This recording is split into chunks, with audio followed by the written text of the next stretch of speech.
Bienvenidos a este encuentro virtual de Fundación Atlas sobre cómo se reparten los costos de la pandemia en nuestro país. A fin de evitar distracciones disertantes y les agradeceré que apaguen los micrófonos celulares, creo que ya el anfitrión se ha ocupado de eso. Los efectos económicos de la pandemia en curso son profundos. Afecta tanto la oferta de bienes y servicios como su demanda. A su vez, las restricciones sanitarias y la contracción de la actividad dañan severamente el nivel de empleo productivo en el sector privado.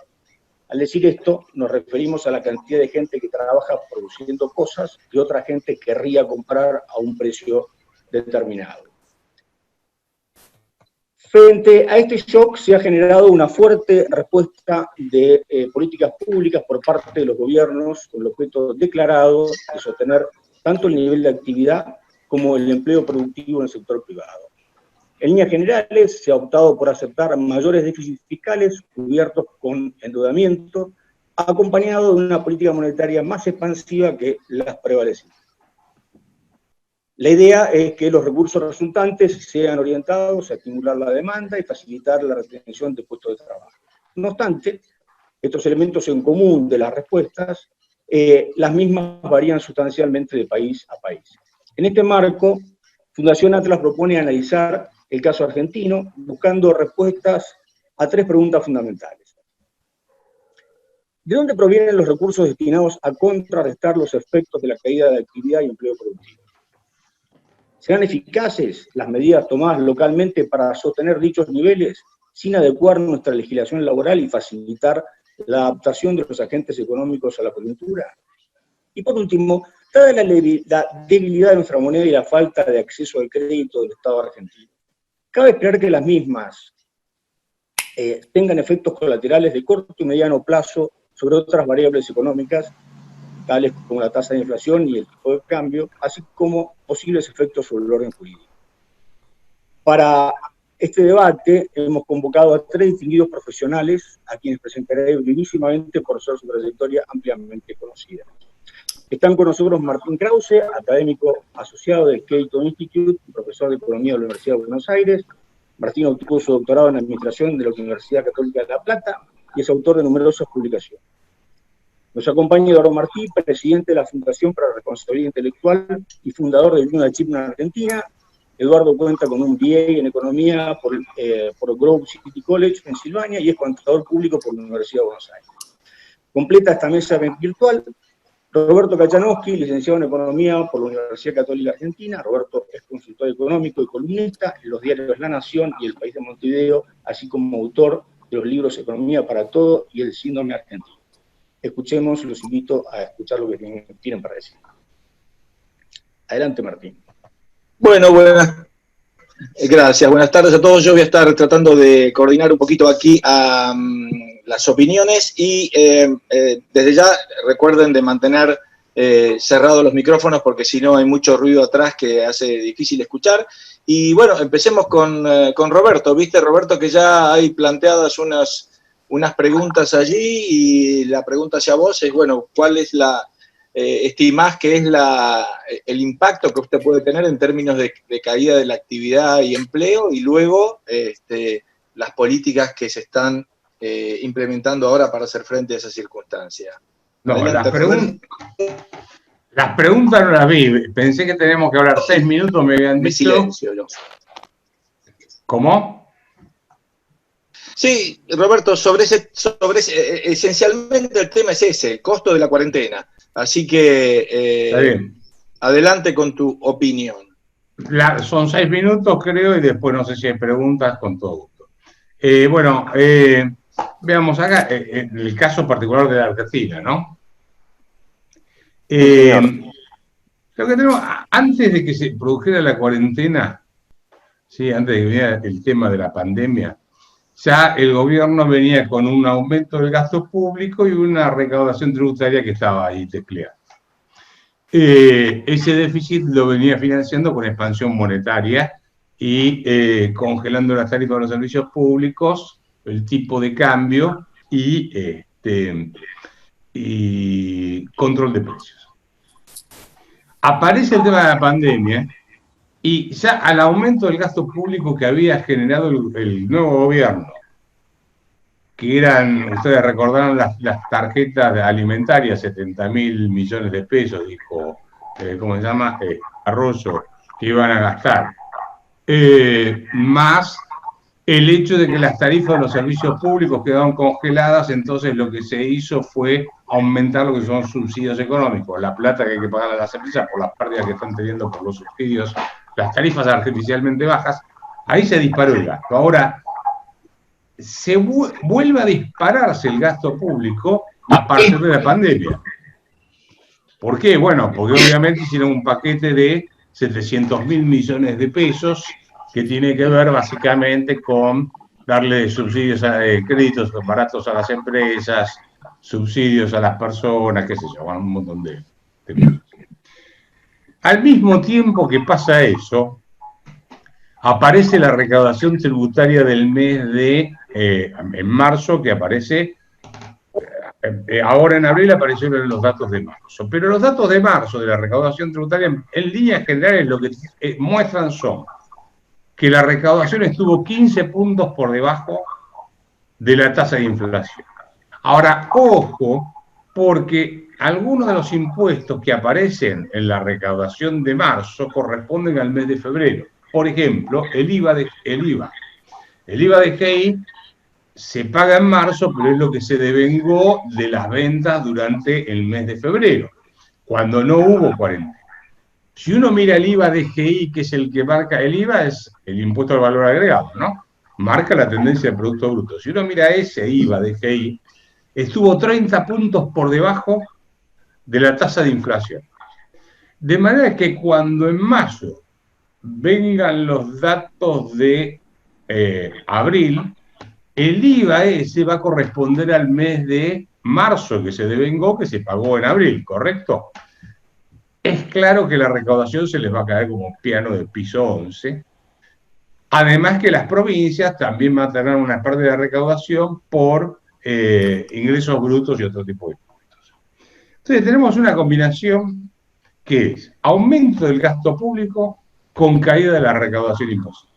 En el medio, el gobierno emite pesos. Por ejemplo, en el mes de, si uno toma los últimos 30 días, la base monetaria aumentó un 41%. Una enormidad.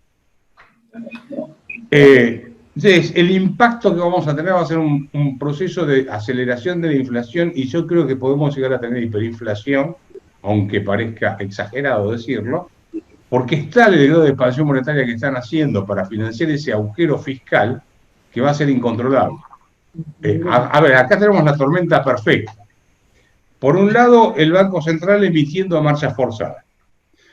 Por otro lado, tenemos al gobierno, emitiendo a marcha forzada una moneda que no es moneda y que además la gente no quiere. O sea, cae la demanda por moneda, el gobierno emite moneda, la gente no quiere esos pesos y como combinación de todo esto, hay menos bienes y servicios ofertados en la economía por la cuarentena. Entonces, es la tormenta perfecta para tener el preludio de una hiperinflación si siguen con esta. Yo diría, creo que no tengo mucho más tiempo, ¿no? Martín, vos decime, marcame los tiempos. No me tomé yo el tiempo de cuando empecé de los 6 minutos. Vos seguís, yo cualquier cosa te aviso. Bueno, lo que digo es, el primer problema que tenemos acá es que el gobierno no quiere hacer algo que es lo que tiene que hacer, que bajar el gasto público. Le transfiere todo el costo al sector privado.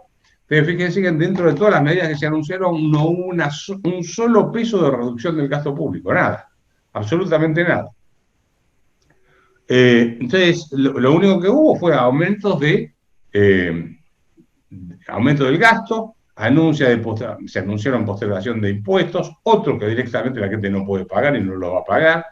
Así que del lado fiscal va a ser terrorífico lo que va a tener el lado, digamos, el lado de los ingresos. El gobierno nacional, más las provincias, más los municipios van a estar fuera de combate. Como no va a bajar el gasto, vamos a tener el mercado inundado de emisión monetaria y eso nos lleva a un proceso inflacionario o hiperinflacionario, depende de hasta dónde quieras ir.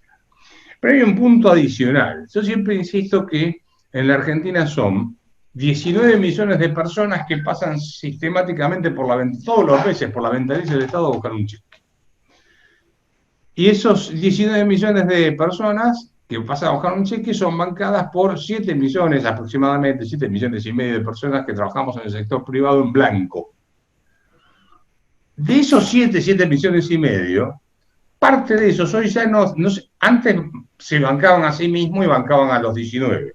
Ahora, parte de esos 7 no se pueden bancar ni a sí mismos. El tachero, por ejemplo, ¿sí? O el tipo que tiene un comercio que, no sé, de ropa, de zapatos, el del restaurante, el del hotel, ese no se puede bancar a sí mismo porque no vende nada, tiene ingresos cero directamente. Entonces, parte de esos pasan a los 19 o quedan en la indigencia absoluta. De manera que ya no son 7 que mantienen el 19, seremos, no sé, 3 y medio, una cosa por el estilo. Yo veo acá una situación realmente muy complicada, muy explosiva, porque el gobierno no tomó conciencia ni las dirigencias políticas que tiene que bajar el gasto. Y una última observación, si puedo, Martín, y redondeo. Muchas veces dice, bueno, pero Estados Unidos está haciendo paquetes de estímulo fiscal, etcétera. Sí, es cierto, Estados Unidos creo que mandó un paquete, yo no sé si son 2 trillones o le aprobaron un paquete más amplio, pero tomemos 2 trillones de dólares. Pero ¿cuál es la diferencia entre Estados Unidos y la Argentina? Estados Unidos nosotros el mes pasado tuvimos una inflación del 3,3% mensual. Estados Unidos tuvo deflación 0,3%, bajaron los precios. Punto 1. Punto 2. Estados Unidos tiene moneda, nosotros no tenemos moneda. Punto 3. Estados Unidos, cuando cobra el impuesto inflacionario, no lo cobra solo dentro de Estados Unidos, puede emitir para financiar ese estímulo al estilo keynesiano, pero le cobra el impuesto inflacionario a nosotros que tenemos dólares en la Argentina, a los rusos que tienen dólares. Rusia es el segundo país en el mundo que más dólares tiene, creo. Bueno, a todas las personas en el mundo que tienen dólares pagan el impuesto inflacionario. Yo dudo que en el resto del mundo alguien tenga pesos guardados como reserva de valor, de manera que no creo que nuestro impuesto inflacionario pueda repartirse worldwide, ¿no es cierto? Así que no son comparables los casos. Argentina, vamos a ponerlo de esta forma y con esto termino, tiene el problema este. A ver, Estados Unidos puede hacerlo y otros países pueden hacerlo porque es como los tipos que toman una noche, se toman 3 vasos de vino y no les pasa nada. Ahora, un alcohólico toma un vasito de limoncello y queda fuera de combate. Bueno, nosotros somos los que no podemos tomar ni el vasito de limoncello.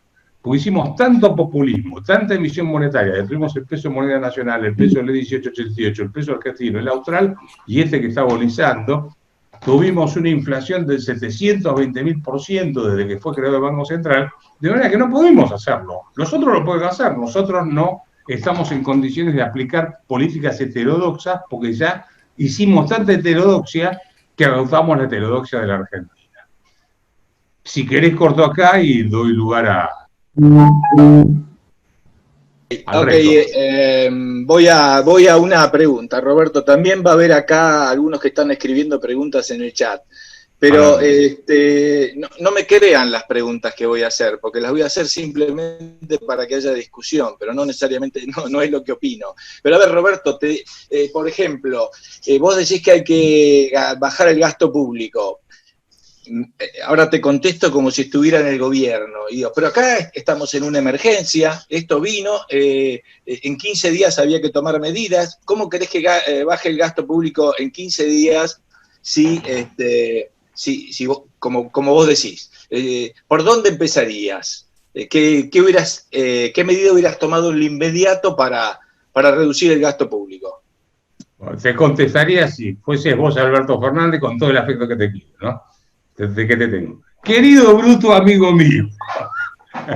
A ver, vamos por parte. El gasto de salarios consolidado, nación, provincias y municipios, vos tomás, en la Argentina hay en total 3.700.000, más o menos, ¿no?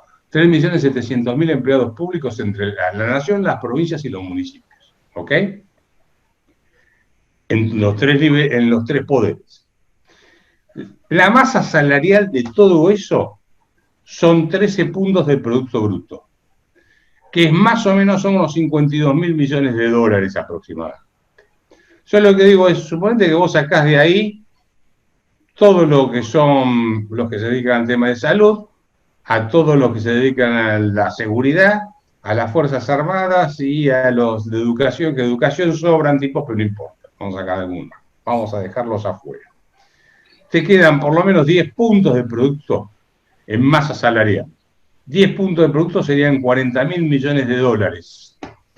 El equivalente a 40, más o menos un producto bruto de 400.000 millones de dólares, si querés lo ponemos un poco menos, pero es para hacer números redondos.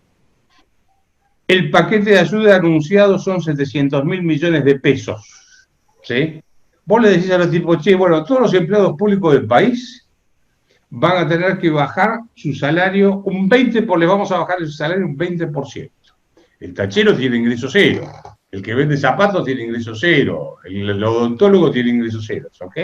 Así que no lo estás matando. ¿Cuánto es si le bajás un 20% de salario?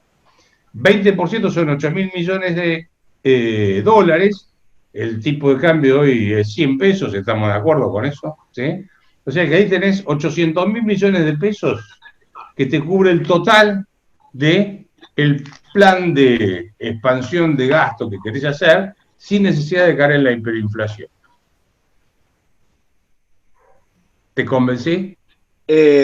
Por supuesto, vos ya me habías convencido de antes, Roberto, pero yo te la dejo picando frente al arco. Escúchame, no sé si está Eduardo por ahí, porque también tenía que estar, pero Eduardo entiendo que quedó varado en Brasil, así que vaya a saber si está teniendo conexión o no.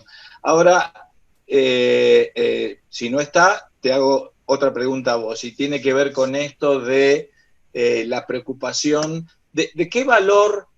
Esta era una típica pregunta para Eduardo, que le gustan los temas vinculados con la ética, etcétera. Pero ¿qué valor es más importante y en todo caso cuál y en base a qué criterio deberíamos darle prioridad? ¿El valor de proteger a la vida o el valor de proteger la actividad productiva que nos permite, bueno, sobrevivir en este mundo? ¿Qué decís? Yo digo que es uno y otro. Yo no creo que sin economía puedas tener salud. Pues en última instancia los recursos económicos, la salud la atendés con recursos económicos. Cuando tengas que comprar la vacuna, los remedios, los barbijos, el coso para respirar, todo eso lo tenés que comprar. Si no tenés economía, no hay forma de tener salud en el mediano plazo. Por ahí en el corto plazo, zafás. Pero me parece que es una combinación de las dos cosas. Yo creo que, creo que la cuarentena es una exageración, así como está planteada, es una exageración absoluta. Yo creo que hay que flexibilizarla. Primero, vos tenés, por suerte, que Argentina tiene el sector agrícola ganadero.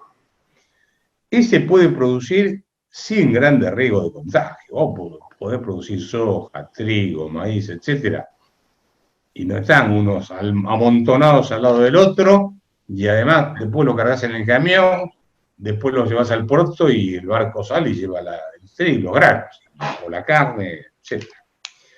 Después, muchas de las actividades se pueden hacer por internet. O sea, puedes hacer compras directamente en el supermercado por internet. Yo, por ejemplo, había propuesto que el gobierno sacase algún DNU, como saca tanto, que saque uno más, que consista en lo siguiente. Vos tenés hoy en día a los taxistas, a los de Uber, a los de Cabify, o cualquiera que tiene un auto que no tiene ingreso. Aunque la gente pueda comprar por internet en los supermercados y que no aparezca Moyano en el medio. Entonces vos agarrás y decís, mirá, como no me alcanza, yo no sé si les pasa al resto, pero acá en Olivos, en casa, cuando tenés que pedir algo que te manden, tardan, si haces la compra, tardás una semana en que te manden la mercadería. Entonces vos podés agarrar y decir, mirá, todos estos tipos que están con el auto, que no tienen ingresos, que vengan y que se encarguen de llevar la mercadería y le paga, no sé, el supermercado o el consumidor, bueno, eso. Y además, pero que eso que no entre como una relación de dependencia donde tenés que pagar cargas sociales o cosas por el estilo, ¿sí? Pero como además vas a necesitar más logística, que los supermercados puedan contratar más gente sin costos laborales transitoriamente para armar los pedidos y despacharlos rápidamente, por ejemplo. Y eso lo podés hacer en todos los rubros que quieras de las actividades comerciales. Educación podés seguirla por internet, no hay mayores inconvenientes. Ahora, hay otros rubros que no se te van a mover. Turismo, todo lo que es aviación, etcétera. Eso no va a funcionar. Ahora, tenés una cuarentena feroz. Yo, por ejemplo, ¿cuál es el problema que hay en que yo agarre mi auto, me siente en mi auto, me vas hasta el centro de la casa de una de mis hijas a visitarla? ¿Sí? ¿A quién contagio en el medio? A nadie. Sin embargo, no lo puedo hacer. Se contagio con alguien, ¿qué sabes? Eso es imagen. Esperen, después en todo caso les agradeceré que pongan las preguntas en el chat y si querés ir viendo, Roberto, ahí algunas preguntas, porque si abrimos los micrófonos acá va a ser un lío. Roberto, ¿vos creés que esta crisis se parece más bien y puede ser de la magnitud de la crisis del 89, a diferencia, digamos, de la crisis del 2001? Y si eso es así... Para el 89 fue hiper. Sí, así es. Por eso, vos la ves esto más parecido por ese lado que por el lado de la crisis del 2001. Y... Es una mezcla. Ajá, ok. En materia inflacionaria la veo parecida al 89 o con esa tendencia, digamos. En materia de nivel de actividad en el 2002... En el 2002 la actividad, el PBI cayó el 11%. Yo creo que ahora va a caer muchísimo más, porque tenés mucho más parada la actividad que en aquel momento. No sé cuánto va a durar, ¿sí? Pero no, yo nunca vi la ciudad vacía como ahora. De manera que, no sé si te contesté, discúlpame. Sí, me contestaste. Tenemos una anécdota ahí con la del 89, ¿no es cierto? ¿Cuál era la solución del 89? ¿Vos creés que se aplica ahora? A ver, contale un poquito a la gente. No, pero bueno, vos es que no me acuerdo de todo el plan. Pregunté si alguno tenía en el grupo de chat que tenemos, pregunté si a alguno le había quedado el paper ese. Habíamos hecho un plan económico. Éramos 6 economistas, ¿no? Era Aquiles Almansi, Luis Giorgio, vos, Enrique Sardá, yo y ¿quién más? ¿Me falta alguno más? Sí, Héctor Rodríguez. Héctor Mario. No, en el 89 no estaba Héctor Mario. Sí, Héctor estaba, sí. ¿Estaba Héctor? Sí. En el 89, bueno, Héctor. Éramos 6, sí, tenés razón, estaba Héctor, éramos 6. Pero en ese momento propusimos una convertibilidad, ¿te acordás? Las reuniones se hacían los sábados a la mañana en la casa de Martín. Le invadimos la casa. Míamos medialunas hasta decir basta. Y ahí había una propuesta de apertura de la economía, reducción del gasto público, privatizaciones que todavía no habían empezado. Y habíamos propuesto una convertibilidad que era oro, si yo mal no recuerdo, en vez de dólar.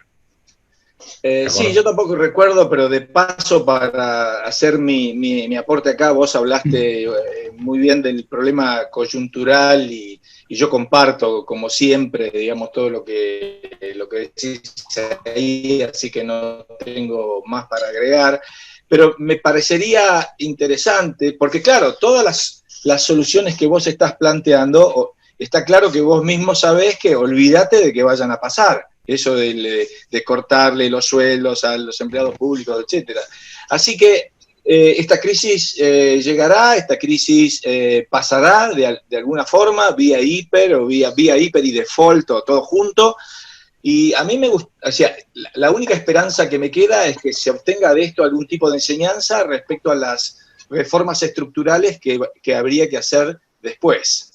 Es decir, a ver si la gente ahora que entiende que nos está agarrando esto en una situación de debilidad, porque porque no tenemos un sistema de salud pública que pueda hacer frente a una pandemia de ese tipo, se dé cuenta que tal vez el día de mañana, ahora en el corto plazo no se podrá hacer, es bueno revisar todo lo que hay en el gasto público, porque por la razón que vos tenés, por ejemplo, hoy tenés un astillero estatal que no produce barcos, una mina de carbón que no sirve para nada, tenés una línea aérea que pierde 600 millones de dólares por año, tenés la mitad de los maestros en licencia por enfermedad o algo de eso. Todo eso implica un gasto que ahora no lo tenés. Es decir, y que no te permite tener un sistema de salud pública que mínimamente pueda hacer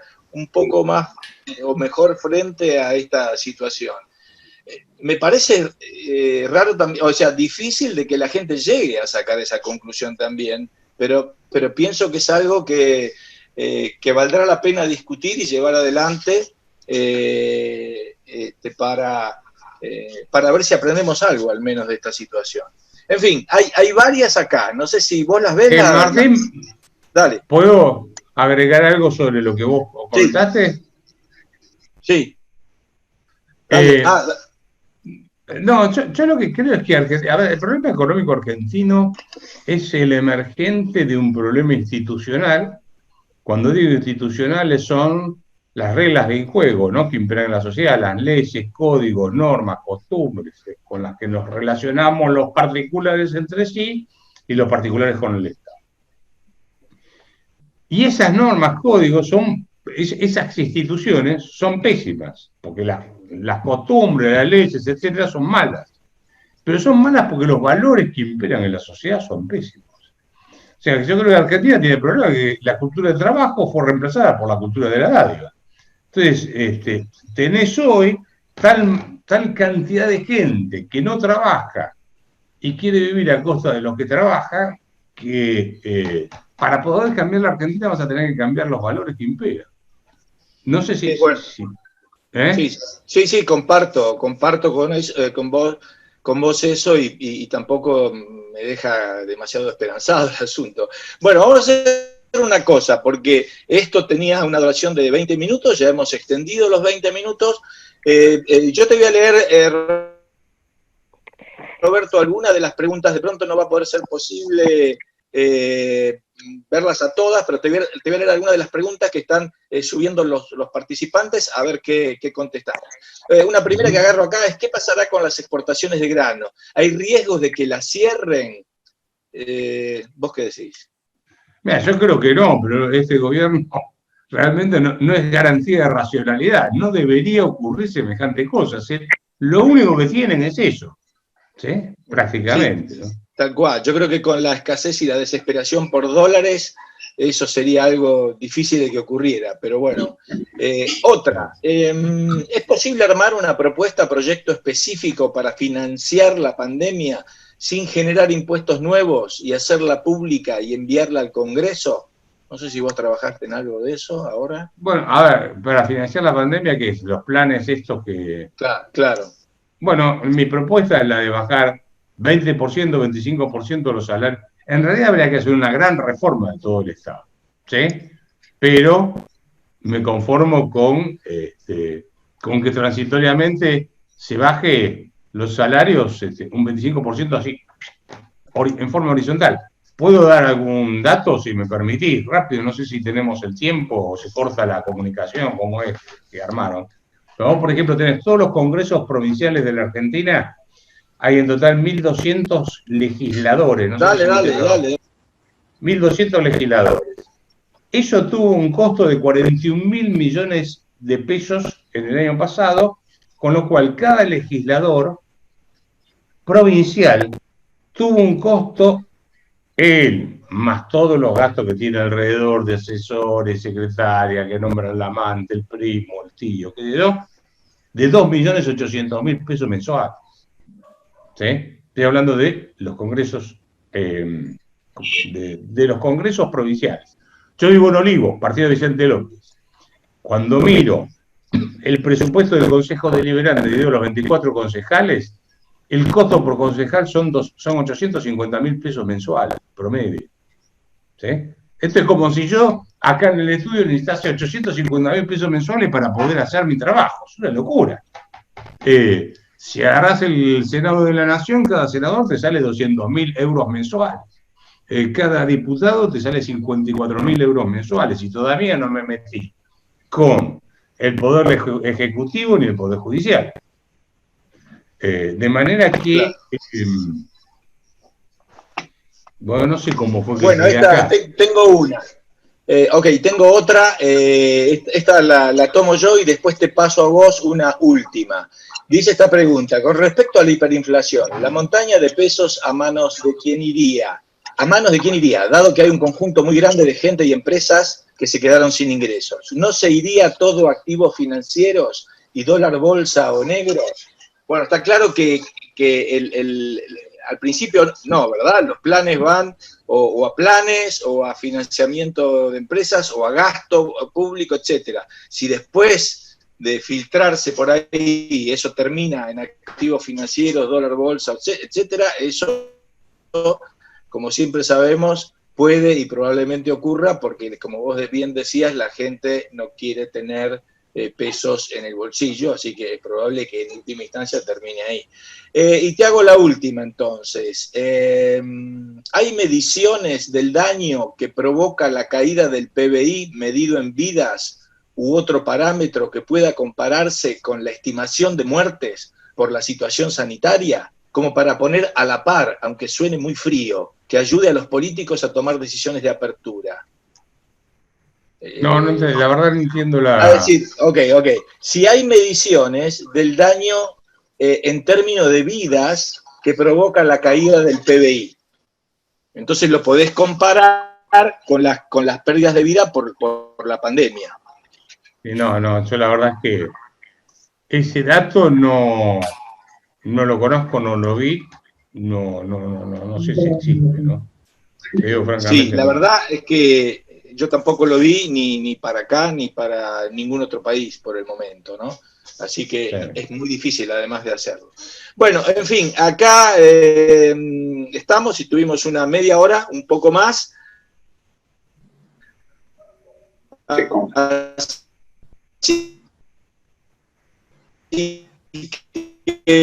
José, no sé si querés vos, y bueno, muchas gracias por lo menos de mi parte y supongo que Roberto también, a todos los que están aquí por haber participado y un placer. Así que José, adelante, si está.